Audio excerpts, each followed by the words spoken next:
8 വർഷം മുൻപ് ഒരു ഫെബ്രുവരി 17 രാത്രിയിലാണ് നടി ആക്രമിക്കപ്പെടുന്നത്.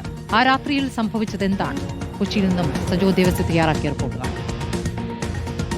2017 ഫെബ്രുവരി 17 കേരളത്തിന്റെ കുറ്റാന്വേഷണ ചരിത്രത്തിലെ അത്യപൂർവമായ ബലാത്സംഗ കൊട്ടേഷൻ എന്ന പ്രോസിക്യൂഷൻ കേസിന് ആധാരമായ സംഭവം നടന്ന ദിനം.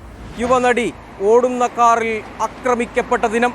മലയാള സിനിമയെ നെടുക പുലർത്തിയ സംഭവങ്ങളുടെ തുടക്കം നടന്ന രാത്രി. ആ രാത്രിയിൽ യഥാർത്ഥത്തിൽ എന്താണ് സംഭവിച്ചത്?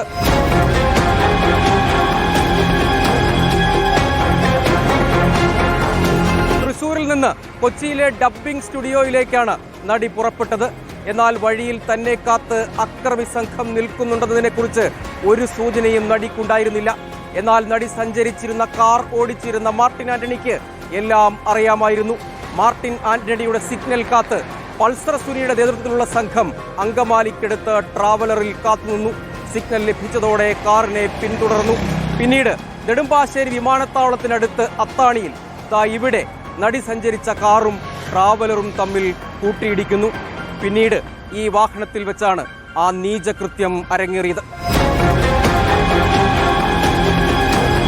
അത്താണിയിൽ ഈ അപകടം നടക്കുമ്പോൾ രാത്രി ഏതാണ്ട് 9 മണിയായിരുന്നു. പിന്നാലെ ട്രാവലറിൽ നിന്നിറങ്ങിയ 2 പേർ നടിയുടെ കാറിലേക്ക് ഇരച്ചു കയറി. വാഹനം മുന്നോട്ടു നീങ്ങി. കളമശ്ശേരിയും ഇടപ്പള്ളി സിഗ്നലും പിന്നിട്ട് ബൈപ്പാസിലൂടെ വാഹനം മുന്നോട്ട് പോയി. ഇതിനിടെ വാഹനം ഓരം ചേർത്ത് നിർത്തി. ട്രാവലർ പിന്നാലെ എത്തി. അതിൽ നിന്ന് മുഖം മൂടി ധരിച്ച ഒരാൾ പുറത്തേക്ക് ഇറങ്ങി. വാഹനത്തിൽ കയറിയതിനു ശേഷം മുഖത്തെ ടവൽ നീക്കി. കേസിലെ 1-ാം പ്രതി പൾസർ സുനി എന്ന സുനിൽ കുമാർ. ഇയാൾ ആഗമനോദ്ദേശം വെളിപ്പെടുത്തി. ഇതൊരു കൊട്ടേഷനാണ്. നഗ്ന ദൃശ്യങ്ങൾ വിവാഹമോതിരത്തിനൊപ്പം ചിത്രീകരിക്കുക, അതിനുശേഷം ഈ ദൃശ്യങ്ങൾ കൈമാറുക എന്നതാണ് ലക്ഷ്യമെന്നും സഹകരിക്കണമെന്നും നടിയെ ഭീഷണിപ്പെടുത്തുന്നു. രക്ഷപ്പെടാൻ പല വഴികൾ നടി പയറ്റി.